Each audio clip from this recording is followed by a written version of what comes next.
Hello friends, welcome to MKG kitchen. இன்றைக்கி நாம் பார்க்க போகிறது பிரியாணிக்கே டஃப் கொடுக்குற மாதிரி கொத்தமல்லி சாதம் வீட்டில் எப்படி செய்யலான்றதை பார்க்கலாம் வாங்க. அதுக்கு ஒரு கட்டு கொத்தமல்லி எடுத்து வச்சுருக்கேன், 4-5 பூண்டு பற்கள், 4-5 பச்சை மிளகாய், ஒரு துண்டு இஞ்சி. இப்போது இதுக்கு ஒரு பேஸ்ட் அரைச்சிக்கலாம் வாங்க.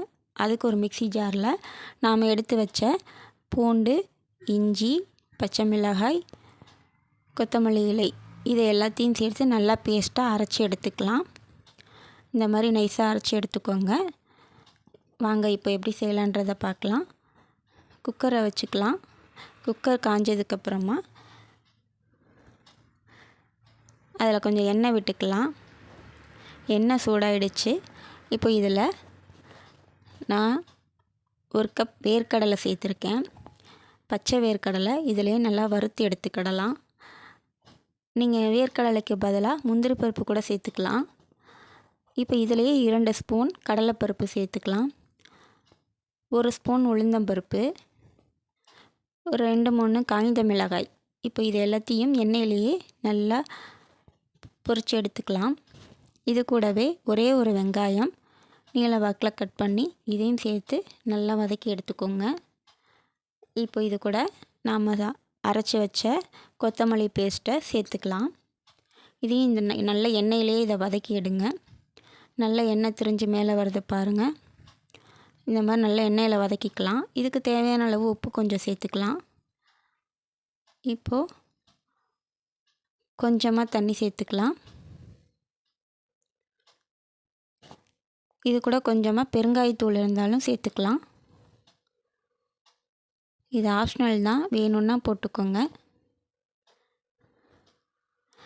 இப்போ நான் 3 டம்ளர் அரிசி எடுத்து வச்சுருக்கேன். இதுக்கு தேவையான அளவு தண்ணி ஊற்றிக்கலாம். இப்போ நல்லா ஒரு கொதித்து வந்ததுக்கப்புறமா நாம் ஊற வச்ச அரிசியை இது கூட சேர்த்து நல்லா கொதி விடுக்கலாம். ஒரு கொதி வந்ததுக்கப்புறமா குக்கரை மூடி போட்டு வச்சிடுங்க. இப்போ 2 விசில் வந்துருச்சு. சாதம் எவ்வளோ சூப்பராக நல்லா உதிரியாக ஒன்றோட ஒன்று ஒட்டாமல் எவ்வளோ அழகாக வந்திருக்கு பாருங்கள். சூப்பரான கொத்தமல்லி சாதம் ரெடி ஆகிடுச்சு. இந்த சாதம் செய்யும்போது அவ்வளோ நல்ல கமகமன்னு நல்ல வாசனை வருங்க. சூப்பரான சாதம் ரெடி ஆகிடுச்சு. நம்ம இந்த மாதிரி வாரத்துக்கு ஒரு தடவையாவது கொத்தமல்லி இலைகளை சேர்த்துக்கணும். ஏன்னா இதில் நிறைய நார்ச்சத்து இருக்குது, செரிமானத்துக்கும் நல்லது. இந்த மாதிரி செஞ்சு கொடுங்க. பசங்களுக்கு கூட லஞ்ச் பாக்ஸ் செஞ்சு கொடுக்கலாம். பசங்களும் விரும்பி சாப்பிடுவாங்க.